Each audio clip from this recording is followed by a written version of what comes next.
Gabriel. Mas eles querem apresentar a Lara para a igreja. Vocês sabem por quê? Porque a responsabilidade de criar esta criança não é só deles. A responsabilidade de cuidar dela é de todos nós. Porque a Bíblia diz que nós somos uma grande família de filhos semelhantes a Jesus. Então, se nós somos uma grande família e nós nos chamamos de irmãos, nós temos que ter responsabilidade com os pequenos também. Não é porque não é meu filho que eu não estou nem aí. Isso não é igreja. Então é por isso que eles vão apresentar agora, o Gabriel, a Laura vão falar e vão apresentar para vocês a filhinha deles. Bom dia, pessoal, tudo bem?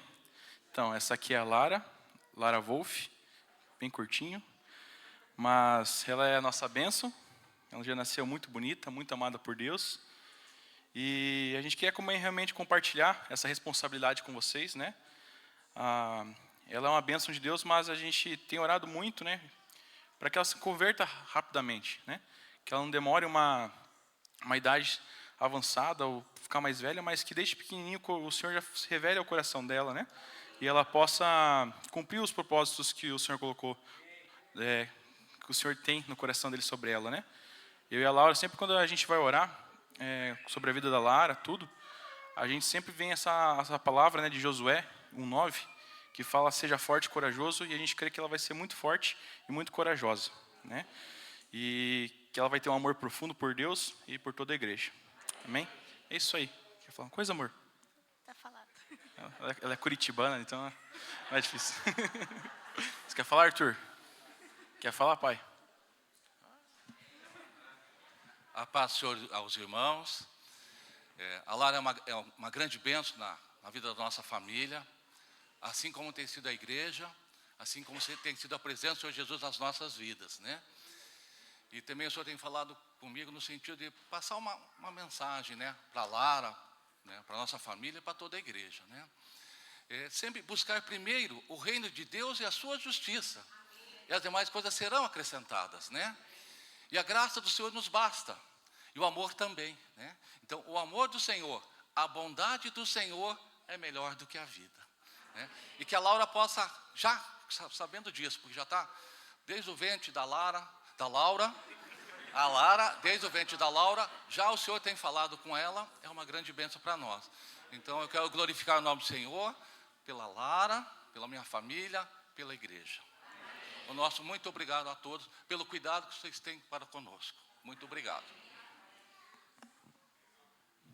Eu não pensei direito quando a gente decidiu que ia ser Lara, né?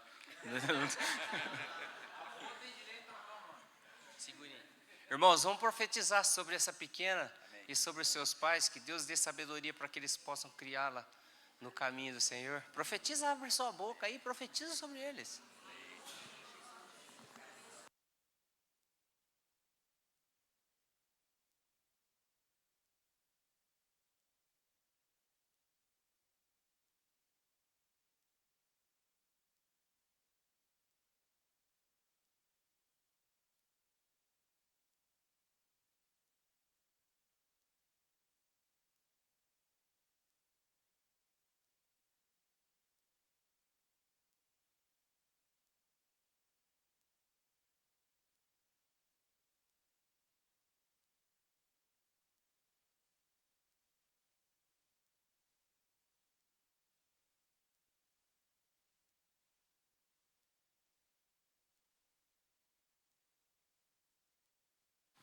Amém. Eu estava falando com o Felipe ali, né? Eu falei: daí, Felipe, como é que é a experiência de ser avô, né? A Solange, eu falei: é muito bom, né? Vocês, quem não é avô ainda, o dia que for avô e avó, vocês vão ver que é melhor do que ser pai e mãe. É ou não é, Elvis? Glória a Deus. Queria chamar as crianças aqui na frente.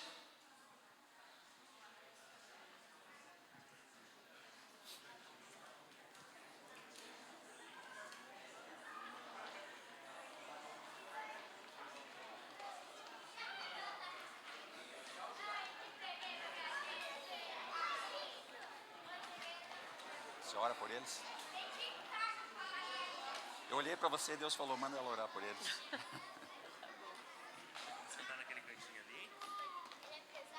A gente sempre chama homem para orar, uma mulher hoje. Você quer ficar com as crianças aqui ou você quer ficar com o pai?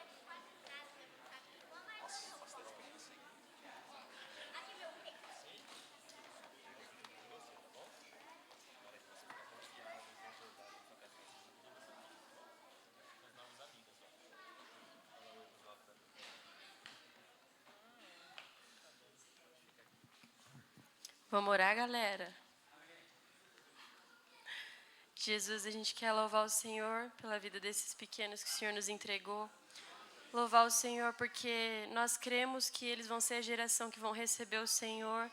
E por isso nós queremos abençoá-los, Jesus, com a Tua presença, Pai. Que essas aulinhas, Jesus, esses tempos que eles participam, sejam tempos onde eles possam encontrar o Senhor. Que eles possam converter o coração deles ao Senhor, Jesus. Que não seja só um tempo deles brincarem, Jesus, se conhecerem, mas um tempo onde eles possam conhecer Jesus e fazer o Senhor conhecido, Pai. Nós abençoamos eles, Jesus, com o Teu Espírito Santo, que seja um tempo onde o Seu Espírito tenha liberdade, Pai, porque o Senhor diz que não rejeita os pequenos, Pai. E por isso nós oramos, Jesus, e abençoamos a vida de cada um deles, Pai, em nome de Jesus. Amém.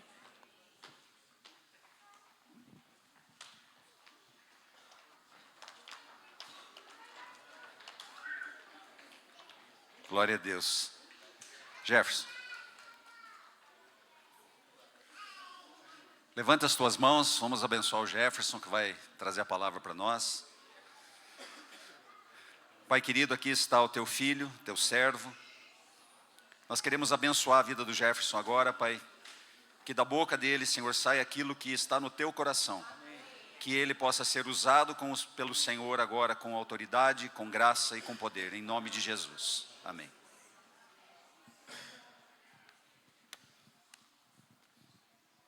Bom dia. Só avisar o Felipe que vô tem direito de trocar os nomes, tá? Então fica tranquilo. Já é um direito assim estabelecido para os avós, o direito de trocar o nome. Trocar o nome dos netos, trocar o nome de quem quiser. Então está estabelecido. Irmãos, o Senhor é bom. E esses dias lendo a palavra, assim, o Senhor trouxe algo assim no meu coração, assim, eu achei aquilo tudo muito estranho, né? O Senhor falando assim sobre deserto, sobre tempo de luta, de dificuldade, de desafios. Mas assim, aquilo assim parece que não achava lugar assim no meu coração, né? E depois o Senhor assim, gerando assim no meu coração também assim uma necessidade assim de compartilhar isso. Mas eu confesso assim que durante todos esses dias assim, eu venho relutando, procurando entender do Senhor se realmente, né, é isso que o Senhor quer falar conosco, com a igreja. Mas enfim, e eu não sei se você percebeu, nós chegamos aqui num ambiente assim que falou muito sobre isso, as canções, as palavras, nos levando a entender que Jesus ele é suficiente em qualquer circunstância, em qualquer ambiente, em qualquer situação que nós possamos estar vivendo. Então eu queria falar um pouquinho com vocês hoje sobre deserto. E os textos que eu li esses dias, assim, que me falou muito sobre isso, foram os textos lá de Êxodo, né? A história de Moisés, depois a história do povo de Deus saindo do Egito e enfrentando aquele deserto. Então, queria convidar você a abrir a Bíblia no livro de Êxodo, no capítulo 12. Nós vamos ler a partir do 37.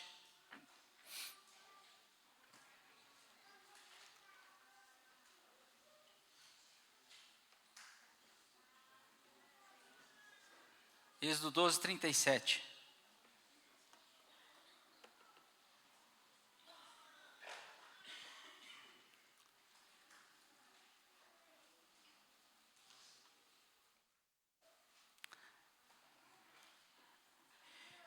Partiram os filhos de Israel de Ramassés para Sucote, cerca de 600.000 a pé, somente de homens, sem contar mulheres e crianças. alguns estudiosos afirmam que, né, ou pelo menos eles preveem assim que eram cerca de 2 milhões e até 3 milhões de pessoas que saíram do Egito. Subiu também com eles uma grande mistura de gente, ovelhas, gado, muitíssimos animais. Cozeram bolos asmos, né, da massa que levaram do Egito, a massa que não se tinha levedado, porque foram lançados fora do Egito e não tiveram tempo de preparar provisões para o caminho.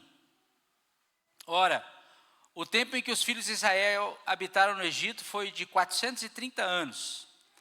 Passados os 430 anos, nesse mesmo dia, todos os exércitos do Senhor saíram da terra do Egito.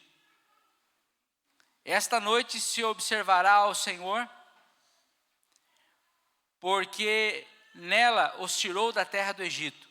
Esta é a noite do Senhor, que devem se guardar todos os filhos de Israel nas suas gerações. Disse mais o Senhor a Moisés e a Arão: esta é a ordenança da Páscoa, nenhum estrangeiro comerá dela. Porém, todo escravo comprado por dinheiro, depois que houveres circuncidado, comerá dela.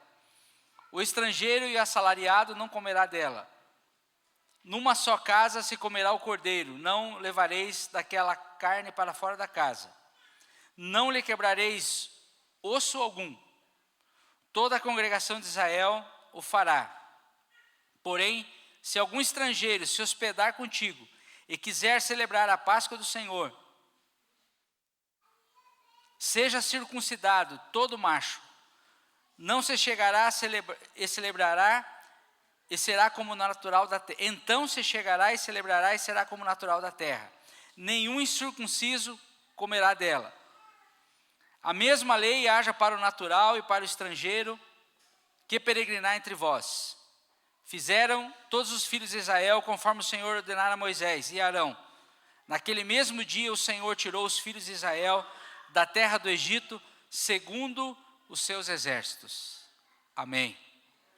Espírito Santo, nós clamamos pelo teu mover no nosso meio, nas nossas vidas, no nosso coração, na nossa mente,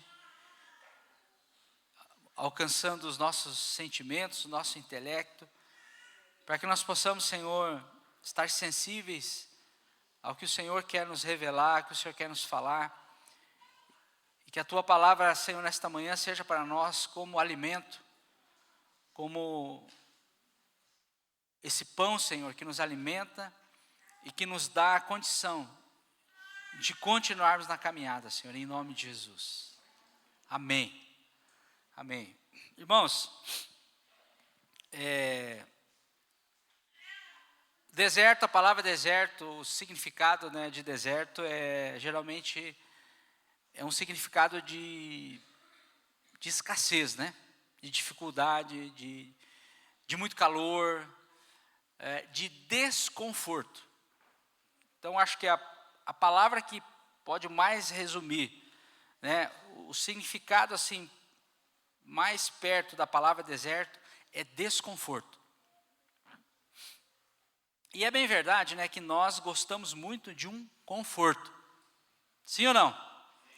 Todos nós queremos conforto.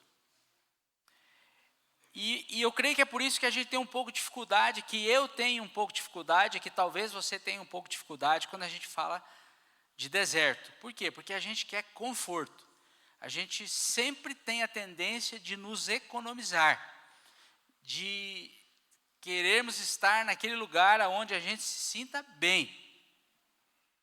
Sempre quando a gente tem uma ameaça de desconforto, uma ameaça de não nos sentirmos bem, nós reagimos. Então, amados, humanamente a gente quer tirar do nosso trajeto, humanamente a gente quer tirar do nosso caminho o deserto. Eu creio que isso é comum para todos os seres humanos, é comum para todas as pessoas. Mas o interessante é que quando a gente olha para a palavra de Deus, o deserto está ali, na vida daqueles os quais Deus tem propósito. O deserto sempre está ali. E aí isso se torna para nós, acredito que uma crise. Por quê?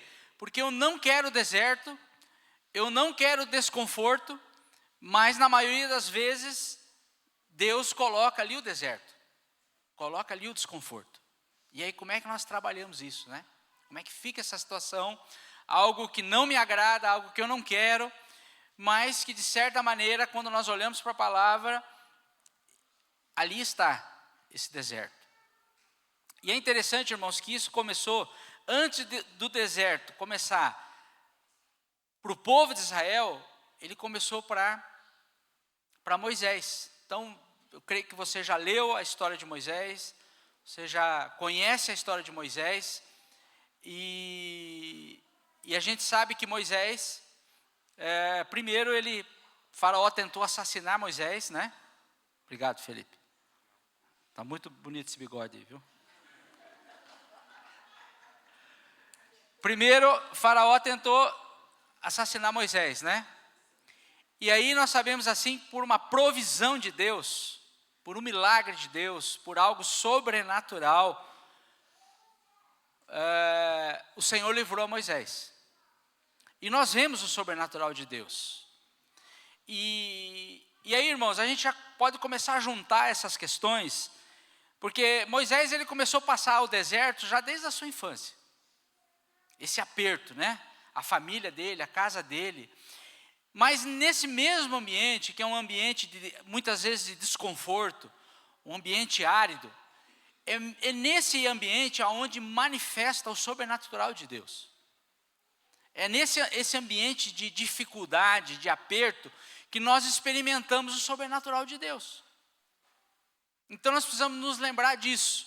Queria pedir para o Felipe projetar, não sei quem está lá na projeção, só para a gente ter uma ideia aqui, né? Eu trouxe um mapinha aqui, aí emprestei aqui uma tecnologia do Aragão, então isso aqui não é coisa minha, né? Isso aqui tem mais a ver com o Aragão, tá, gente?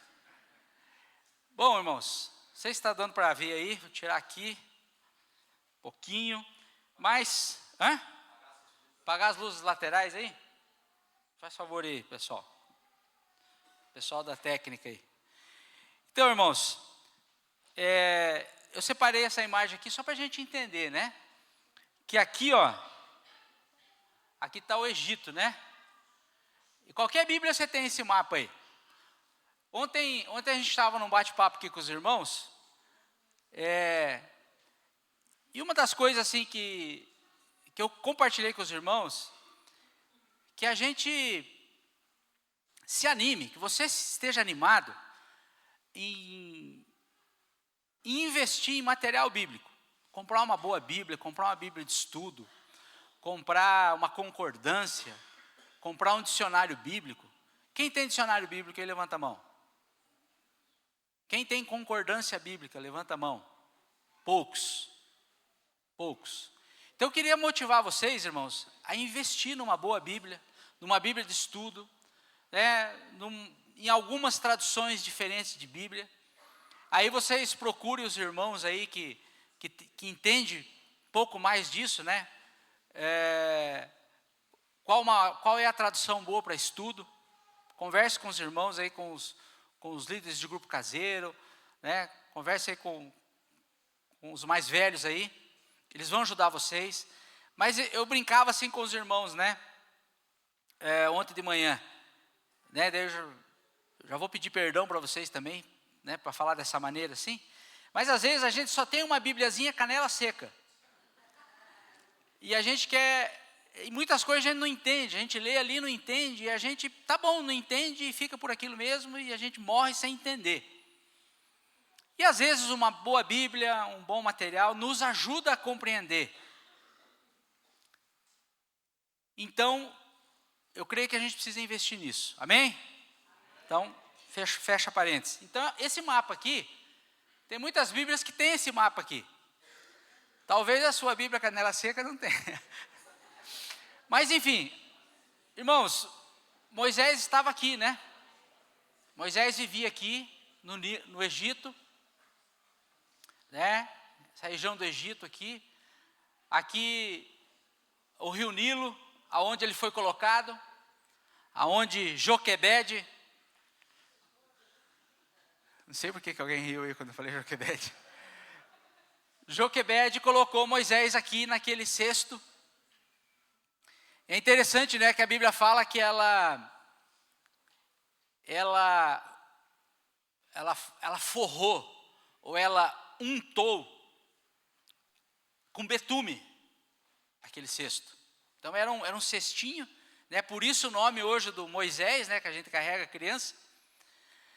Pegou aquele cesto, a região do Nilo era uma região onde havia alguns tipos de planta, e essas plantas eram propícias, né, para fazer cestos, balaios. Não é só lá, tem várias regiões aí que tem esse tipo de planta. Então era muito comum aqueles cestos, balaios pequenos, né, tipo uma vasilha de palha, né, tipo um balaio. Fala de balaio aí, a geração nova nem sabe o que é mais, né? Mas um balainho ali, né? E se ela colocasse só aquilo nas águas, provavelmente iria afundar. Então ela passou um betume. E muitos irmãos que estudam a Bíblia, assim como Moisés era uma representação do libertador, né? Que é Cristo, que depois veio e nos libertou também do império das trevas, assim como Moisés libertou o povo do Egito, Jesus nos libertou do império das trevas. Aquele betume também, ele é uma tipificação ou uma sombra do próprio Espírito Santo, que cuidou, que guardou, que estava junto com Moisés ali e não permitiu que ele afundasse e morresse afogado. E aí, irmãos, por um milagre de Deus, quando Moisés estava aqui no rio, por algo sobrenatural, né, essa história nós já sabemos, ele foi encontrado pela funcionária da filha de Faraó, e a filha de Faraó levou esse bebê até, essa mulher levou esse bebê até a filha de Faraó, e a filha de Faraó adotou Moisés. E por outra questão sobrenatural, a irmã de Moisés, né, a Miriam, ela estava por ali observando, né, escondida, e ela vai até a princesa e pergunta, né, olha a ousadia dessa menina, pergunta se a princesa não gostaria que uma das mulheres, né, do povo de Israel amamentasse aquele menino. E aí ela, por algo sobrenatural também, a princesa, a filha do faraó, aceita essa proposta.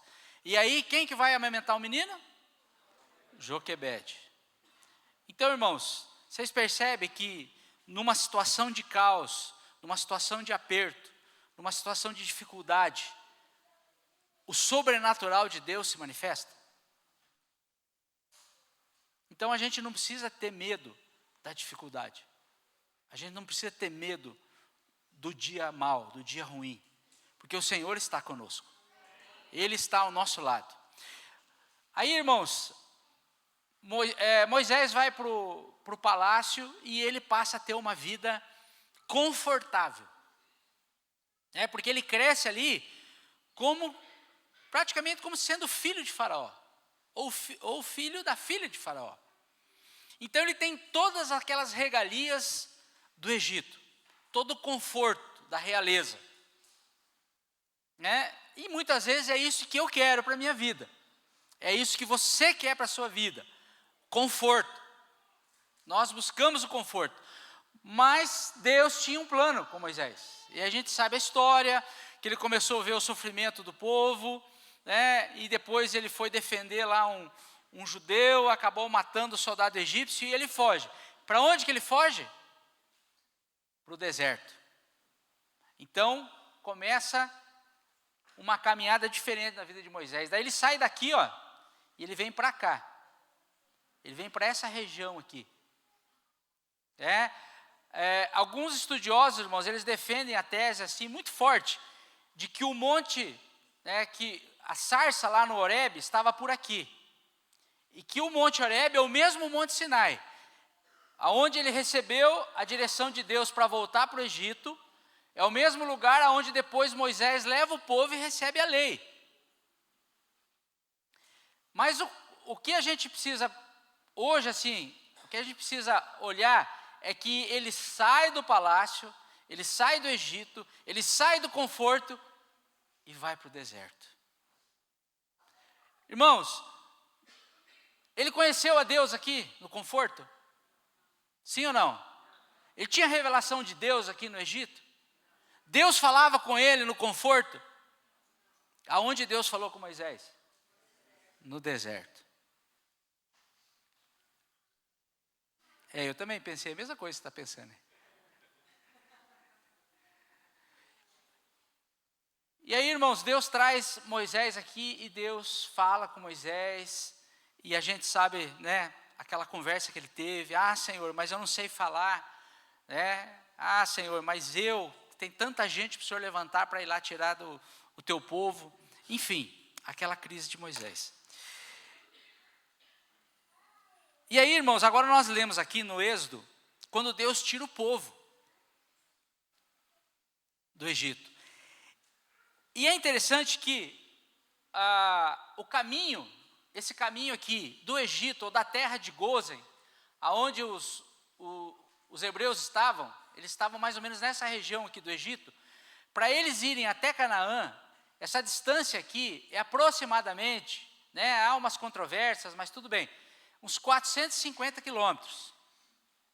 Se eles fizessem isso a pé, para eles caminhar aí em torno de uns 7 quilômetros por dia, vamos lá, 3,5 km de manhã, 3,5 km à tarde, não dava para caminhar muito rápido, porque tinha os animais, tinha as crianças, tinha um monte de coisa, mas em 60 dias, eles passariam por aqui.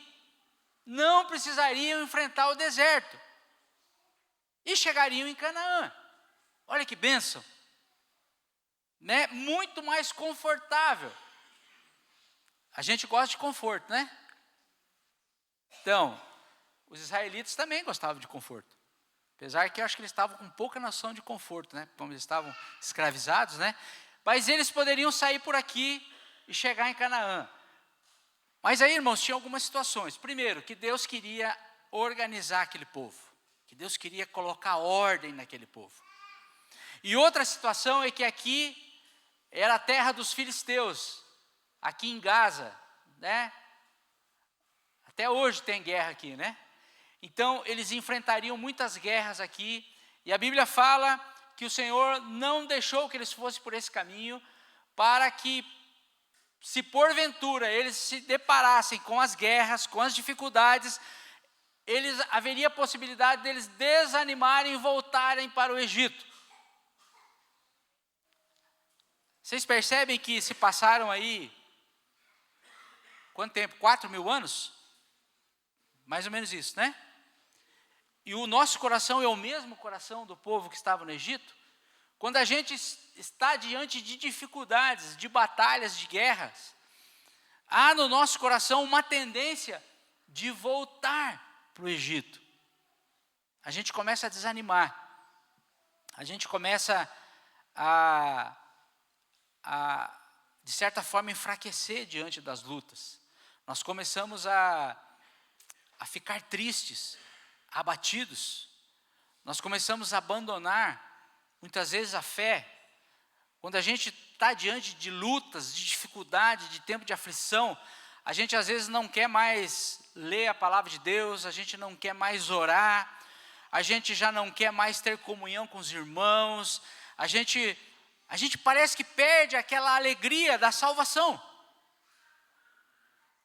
Não sei se é só comigo que acontece isso, não sei se acontece isso com você também, mas perceba que o cuidado de Deus é que, se o povo fosse por esse caminho mais curto, por esse caminho de mais conforto, eles poderiam se deparar com as guerras e eles poderiam se arrepender, desanimar e voltar para o Egito. Então, o Senhor traz eles para essa região aqui, ó. Essa caminhada aqui em vermelho. Cuidar aqui, né? Tem uns videozinhos que o pessoal cai de cima do púlpito, né? Tem uns aí que estão torcendo. Irmãos, a caminhada deles foi essa aqui, ó. Eles entraram aqui, passaram o mar aqui, e essa aqui foi a caminhada do povo. Nesse tempo aqui, irmãos, até Cades Barneia aqui, ó, até esse ponto aqui, foi quando Deus, né, trouxe a lei, quando Deus revelou a Moisés o tabernáculo, como se Deus estivesse colocando ordem numa nação. É interessante que quando Deus fala que tiraria o povo do Egito, Deus fala assim que tiraria os seus exércitos do Egito. Olha que interessante isso, né? Como é importante nós enxergarmos, a gente buscar a revelação de como Deus está vendo as situações. Porque quem olhava para aquele povo no Egito, olhava uma nação de escravos. Deus olhava aquele povo e olhava e falava, ali estão os meus exércitos. Olha como Deus olha. Veja só como é o olhar de Deus. E nós precisamos orar, irmãos, pedir que o Espírito Santo nos mostre o que Deus está vendo acerca dos dias em que nós estamos vivendo. Nós, assim como o Senhor revelou a Daniel na Babilônia, aos amigos de Daniel, eles tiveram a revelação dos tempos e das épocas em que eles estavam vivendo. E nós precisamos buscar do Espírito Santo essa revelação dos dias em que nós estamos vivendo. Nós precisamos orar sobre isso, ter clareza acerca dos nossos dias. Então, nesse tempo aqui, irmãos, Deus foi ordenando a nação. E aí eles sobem aqui em Cades Barneia, e é aqui nesse lugar em que os 12 espias são enviados. Aqui, ó, aqui é Jericó, né? Aqui é a terra prometida, aqui é Canaã. Eles foram enviados aqui para espiar a terra. E essa história nós também conhecemos, né? Aí os 12 espias vão para lá, né? Aí eles voltam e 10 voltam derrotados. Lembram disso? Eles olharam a circunstância, olharam os inimigos, olharam a dificuldade, olharam que eles iam entrar numa situação de desconforto. E eles desanimaram diante da situação de desconforto. E como o coração do homem que é enganoso quer o conforto, eles chegaram e falaram, gente, não dá. Não dá para mexer com esse povo, não dá para mexer com essa gente, são gigantes, nós não temos condição. Irmãos, eles esqueceram tudo que Deus fez. É interessante aqui que quando eles passam aqui o mar, o texto bíblico diz assim, que eles chegaram diante do Mar Vermelho, o exército egípcio estavam vindo atrás deles. A Bíblia diz que o anjo saiu de diante deles e se colocou atrás deles, entre os egípcios e os hebreus. Fico imaginando, né, o tamanho desse anjo. Ontem de manhã a gente estava falando aqui que a gente não deve, a Bíblia não fala, a Bíblia fala totalmente ao contrário, nós não devemos adorar anjos. Os anjos estão a trabalho de Deus. Então a gente precisa separar bem isso, né, irmãos? Mas o fato é que a Bíblia fala que o anjo saiu de diante do povo e se colocou atrás do povo. E que a coluna de fogo estava diante do povo, saiu da frente do povo hebreu e se colocou atrás do povo hebreu, entre os egípcios e os hebreus. E a coluna de fogo e a nuvem, né? A nuvem saiu e a coluna de fogo também saiu e se colocou naquela posição. E a Bíblia fala que havia trevas entre os egípcios e havia luz entre os hebreus. Então, olha, irmãos, o que Deus fez. Isso foi uma das coisas que Deus fez. Mas Deus mandou o alimento para eles, Deus mandou o pão, Deus mandou a carne. A Bíblia fala que a sandália crescia conforme eles iam crescendo, a roupa não se envelhecia. Então, Deus fez prodígios e maravilhas no meio daquele povo. O mar se abriu. Só que quando os espias foram espiar a terra, é como se isso tivesse dado um branco, né? Sumiu essa informação da mente deles, diante do desconforto. quando nós estamos diante de uma situação de desconforto, nós esquecemos das promessas de Deus. Quando nós estamos diante de uma situação de desconforto, de desafio, de luta, de enfrentamento, nós esquecemos das verdades de Deus. Nós esquecemos mesmo de até quem é Deus. O nosso coração é assim, gente, infelizmente. Então eu creio que o Senhor deixou registrado a história do povo dele, a história do deserto, entre tantas coisas, para revelar tantas coisas, mas para nos lembrar que o Senhor é o mesmo, ontem, hoje e eternamente. Que Ele não muda. A Bíblia diz que em Deus não há sombra de mudanças. É muito fácil, irmãos, nós lembrarmos das promessas, nós lembrarmos de quem é Deus, nós lembrarmos do amor de Deus, da graça de Deus, da misericórdia de Deus, do poder de Deus, diante do conforto. Mas é muito comum nós começar a nos esquecer das verdades de Deus diante de uma situação de desconforto. E dar lugar para o desânimo. Aí, irmãos, com essa situação dos espias aqui, né, há uma probabilidade que daqui, da saída do Egito até aqui, até esse ponto aqui, foram aproximadamente 2 anos. Eles poderiam ter ido por aqui uns 2 meses, talvez 3. Aqui 2 anos, para chegar em Cades Barneia. Aí, irmãos, quando os espias vêm com aquela história de que eles não iam conseguir vencer os inimigos, que a situação era muito desconfortável, aí ficou ruim para todo mundo, né? Aí então, Deus fica irado com aquela situação, e Deus fala então que aquela geração não entraria em Canaã. Que todas aquelas pessoas, né, talvez agora já tivesse até mais pessoas, mas vamos chutar aí em torno de 2, 3 milhões de pessoas, que daquele grupo, as pessoas, vamos dizer assim, de maior idade, daquele grupo não entrariam em Canaã, e que aquela geração ia morrer no deserto, e que os filhos deles entrariam.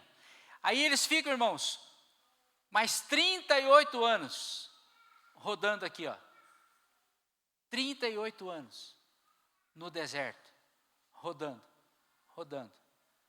até que, depois disso, depois que aquela geração morre, eles começam a voltar, e eles chegam aqui, na altura de Jericó, para novamente passar o Jordão aqui, para passar o Jordão e entrar na terra.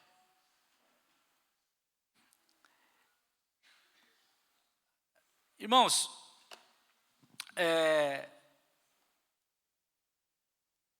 às vezes a gente se esquece que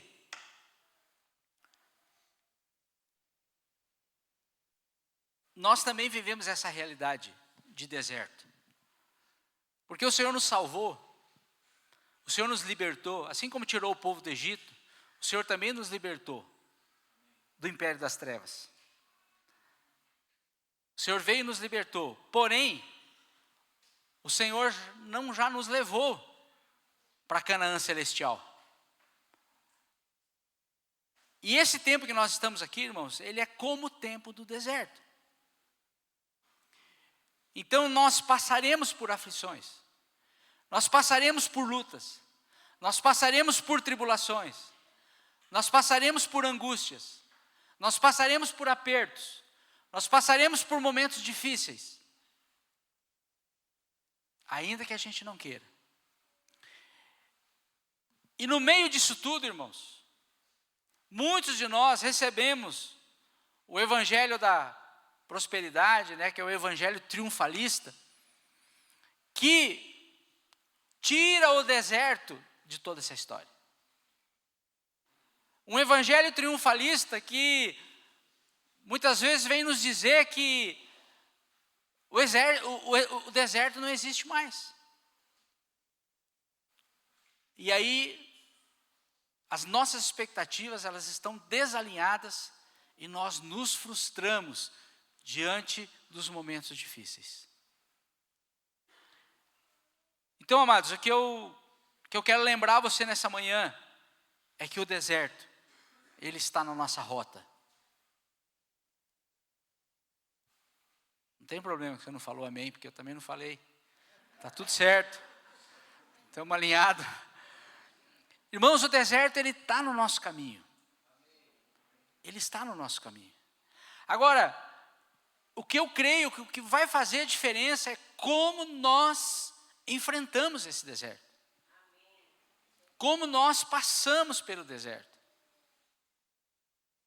Entender que a dificuldade, o aperto, os dias difíceis, eles fazem parte da nossa caminhada. Mas também, irmãos, crer que Deus não mudou nesses dias. Que Deus é o mesmo. Que no dia mau, que no dia da dificuldade, nós podemos contemplar o sobrenatural de Deus. Nós podemos ver a mão de Deus movendo milagres, prodígios, maravilhas, assim como aquele povo experimentou. E aí, irmão, se nós formos ali, nós estamos falando de Velho Testamento, nós estamos falando aqui de algo que o povo de Deus experimentou há muito tempo atrás, mas se nós formos para o Novo Testamento, se nós começarmos a olhar ali para a vida da igreja primitiva, a igreja primitiva passou muito aperto. A igreja primitiva sofreu perseguição. A igreja primitiva pagou um preço de sangue, confessando o nome do Senhor Jesus Cristo. E mesmo em meio a essas dificuldades, irmãos, os irmãos continuavam orando, os irmãos continuavam estudando a palavra, os irmãos continuavam se reunindo, tendo comunhão e buscando ao Senhor. Nós temos uma tendência, irmãos, isso é algo assim louco. Nós temos uma tendência de quando a gente está no momento de aperto, muitos de nós se afastam do Senhor. Não é loucura isso? É o momento em que nós tínhamos que estar mais perto do Senhor ainda, se a gente for pensar. Mas muitos de nós temos uma tendência de, no momento de aperto, no momento de uma dificuldade, no momento de uma frustração, sabe, aquele dia ruim que a gente pode passar e que a gente passa, nós temos uma tendência de nos afastarmos de Deus.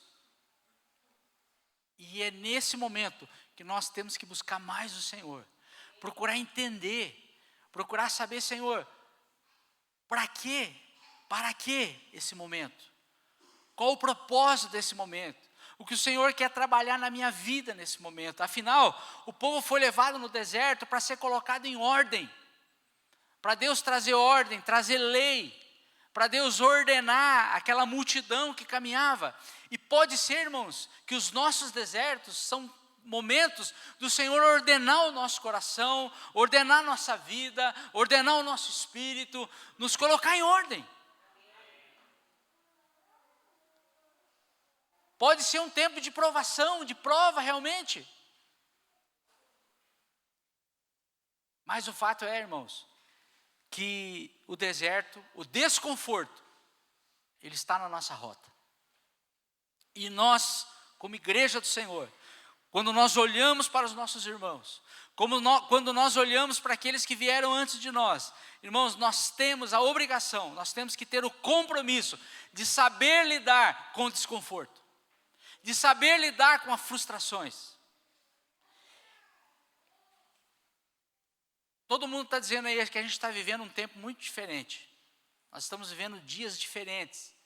Nós estamos vivendo dias difíceis.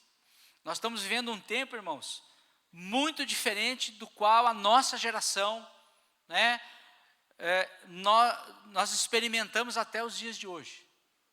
Os dias são maus. E nós temos que nos preparar para esses dias. É como, irmão, se nós estivéssemos andando em algum lugar desse deserto. Os dias são difíceis. Mas e aí, irmãos? essa dificuldade, ela tem poder para abalar a nossa fé? As dificuldades têm poder de tirar a nossa comunhão com Deus? A dificuldade, o aperto, o desconforto, tem poder de nos fazer perder o interesse pela palavra de Deus? O desconforto tem poder de nos fazer perder o interesse pela oração, pela comunhão, pelas práticas espirituais? Será que tem?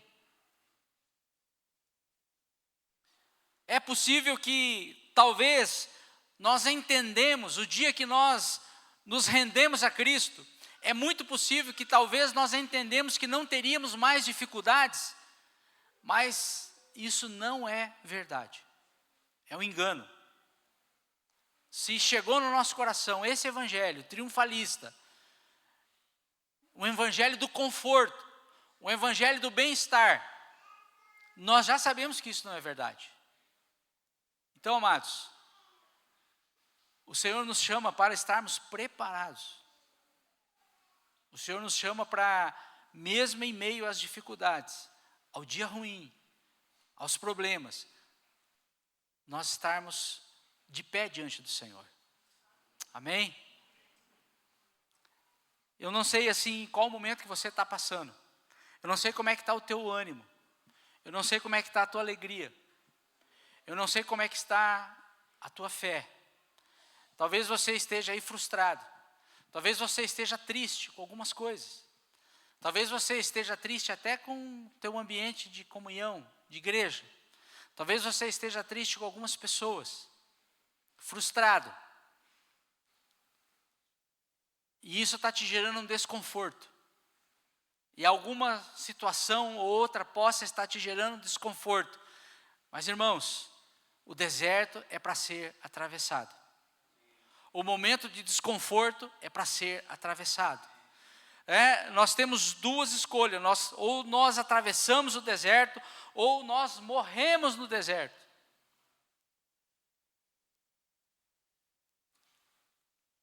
Isso é uma decisão que nós temos que tomar. Ou nós atravessamos esse deserto, ou nós atravessamos esse tempo de angústia, de aflição, que talvez hoje você esteja vivendo isso, ou nós morremos no deserto. E como que nós vamos atravessar esse deserto, irmãos? Se o Senhor nos levar. Se o Senhor nos pegar pelas mãos e nos fazer atravessar. E aí, irmãos, também tem uma questão de comportamento. E aí a gente pode olhar pela vida dos 12 espias. Como 10 deles se comportaram e como 2 deles se comportaram. Vocês percebem um comportamento totalmente diferente na vida de Josué e de Caleb? Claro que a gente percebe. Eles não estavam preocupados de ter trabalho. Eles não estavam preocupados de ter desconfortos. Eles não estavam preocupados de se esforçar para algo. Então, nesses momentos que a gente atravessa de luta, de dificuldade, nós temos que cuidar como a gente se comporta. Porque a gente pode ter um comportamento de covardia, de se afundar, de depressão, de angústia, de se esconder, de se enclausurar, de deixar que a falta de vontade pela palavra, pela oração, pelas coisas de Deus, tome a nossa vida. Ou nós podemos decidir que mesmo em meio à dificuldade, à luta, à aflição, à angústia, nós vamos perseverar. O desconforto faz parte. O desconforto faz parte da nossa vida, irmãos. O desconforto faz parte da vida cristã. Essa semana a Alice comentava que a igreja, uma das igrejas que mais cresce hoje, uma das localidades onde a igreja mais cresce hoje, é no Irã. Eu não imagino os desafios que um cristão deve sofrer no Irã. Eu não imagino os desafios, o desconforto que um irmão em Cristo está passando agora, hoje, nesse momento, lá no Irã. E eu arrisco dizer, irmãos, que nenhum de nós que estamos aqui, hoje, dentro desse salão, apesar das nossas lutas, apesar das nossas dificuldades, apesar das nossas aflições, elas não chegam perto do que aqueles irmãos estão passando lá. Então, amados, é tempo de nos levantarmos. É tempo de nos colocarmos de pé diante do Senhor. Olhar para o Senhor. Saber que Ele é aquele mesmo que abriu o mar. Saber que Ele é aquele mesmo que preservou a vida de Moisés. Saber que Ele é o mesmo que alimentou aquele povo. Que guiou aquele povo, que aqueceu aquele povo no frio do deserto, das noites do deserto. O deserto é gelado, é frio à noite, mas Deus aquecia aquele povo no meio do desconforto. Deus aquecia aquele povo no frio do deserto. E no calor do dia, a nuvem cuidava daquele povo. Então, irmãos, Deus está conosco no desconforto. Amém? Deus está conosco no desconforto. E há uma probabilidade muito maior de Deus trabalhar no nosso caráter, na nossa vida, no desconforto. Eu não estou chamando de desconforto, gente. Entenda isso. Mas a gente precisa compreender essas coisas. E a gente precisa encarar as dificuldades de uma maneira diferente. Porque quando o Senhor olha para mim, olha para você, Ele olha os seus exércitos. O Senhor nos olha como um grande exército. E nós precisamos nos comportar, irmãos, como um grande exército. Amém? Queria orar com vocês sobre isso. E convidar você a ficar de pé. E talvez você esteja vivendo isso. Vivendo esse deserto. Vivendo esse tempo de angústia. E geralmente, irmãos, a gente ora para o deserto acabar. Mas assim, acho que muitas vezes a gente ora errado. Né? Tem situação e situação. Né? Mas muitas das vezes nós estamos orando para o deserto terminar e Deus está querendo ordenar alguma coisa nesse tempo. Então a nossa oração hoje não é para o deserto acabar, mas é para que o Senhor nos dê sabedoria, nos dê entendimento, nos dê discernimento do tempo em que nós estamos vivendo, do momento que nós estamos vivendo, para que a nossa fé não seja abalada, para que o nosso coração não desfaleça, independente da circunstância, independente do problema, da situação, que o Senhor nos traga vigor espiritual, que o Senhor nos traga forças espirituais, que o Senhor traga ânimo, que o Senhor traga alegria do Espírito, que mesmo diante das dificuldades, das circunstâncias difíceis, nós possamos estar firmados naquele que nos conduz, inclusive pelo deserto. Vamos orar, amados. E se você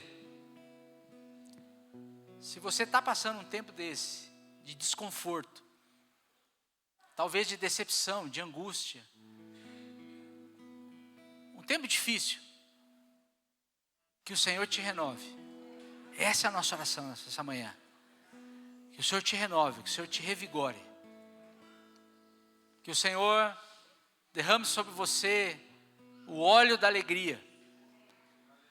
Que vista você com vestes de louvores, mesmo em meio à angústia.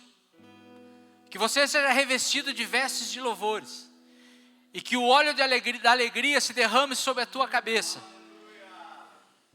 e que você tenha a disposição de celebrar o Senhor, ainda que no deserto. Levantar altares para o Senhor, ainda que no deserto. Ah, Senhor, nós somos tão pequenos, Senhor. Nós somos tão pequenos diante da Tua grandeza. Senhor, nós somos tão pequenos diante dos Teus planos, diante dos Teus propósitos. Senhor, a nossa visão é limitada. A nossa visão é curta, Senhor. Nós não temos, Senhor, em nós a capacidade de enxergar, Senhor, a médio prazo, a longo prazo. A nossa visão é aqui e agora. Por isso, nesta manhã, Senhor, nós levantamos o nosso clamor. E nós te pedimos, Senhor, que o Senhor nos dê graça. Assim como Paulo proclamava, a Tua graça nos basta. Nós queremos aprender a proclamar isso, Senhor, que a Tua graça nos basta para enfrentar as dificuldades, para enfrentar os problemas, para enfrentar as lutas, para enfrentar as decepções, Senhor, as tristezas, as angústias, Senhor. Senhor, a Tua graça nos basta. Oramos, Senhor, para que desta manhã, Pai, sobre a Tua igreja, sobre o Teu povo, Senhor, nesta terra, seja derramado, Senhor, o óleo da alegria, Senhor. Que o Teu povo se lembre, que o Teu povo possa se lembrar, Senhor, do Teu propósito, dos Teus chamados, das Tuas promessas, Senhor, do plano que o Senhor tem para a Tua igreja, para o Teu povo, Senhor.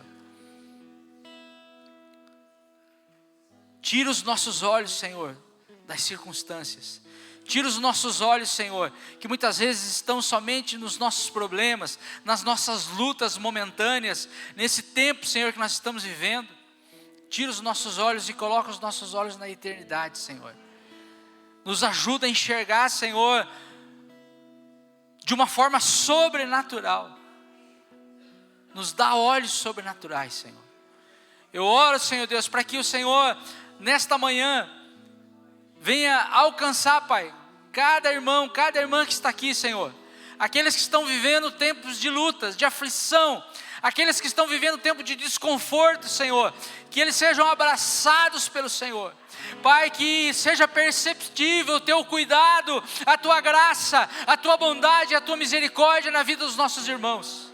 Senhor, que de uma forma densa eles possam perceber o Senhor presente, Pai, na angústia, na tribulação, na tristeza, na dor, que eles possam ver o Senhor ali presente, Senhor, e que eles possam descansar em Ti, Senhor. Ah, Senhor, que os corações nesta manhã, Senhor, possam descansar aos Teus pés, possam saber que Tu és um Deus, Senhor, um Deus presente, um Deus que se lembra, um Deus que é o Deus de promessa, que é o mesmo hoje, ontem e eternamente, e que no Senhor não há sombra de mudanças. Ah, Espírito Santo, ministra o coração do Teu povo. Olha, Senhor, para o coração aflito nesta manhã. Senhor, o Senhor conhece a nossa estrutura, o Senhor conhece a nossa vida, o Senhor sabe, Senhor, de que fomos feitos do barro, Senhor. O Senhor conhece a nossa estrutura. Olha, Senhor, nesta manhã aqui, Pai. Olha, Senhor, para aquele coração triste, para aquele coração, Senhor, que se entristeceu por perdas, por desilusões, por tristeza. E traz, Senhor, o óleo da alegria, Senhor. Abre os olhos espirituais, Pai, em nome de Jesus. Que toda cegueira espiritual caia por terra das nossas vidas, em nome de Jesus. Que aquilo que nos impede de enxergar o Teu propósito, Senhor, caia por terra, em nome de Jesus. Em nome de Jesus.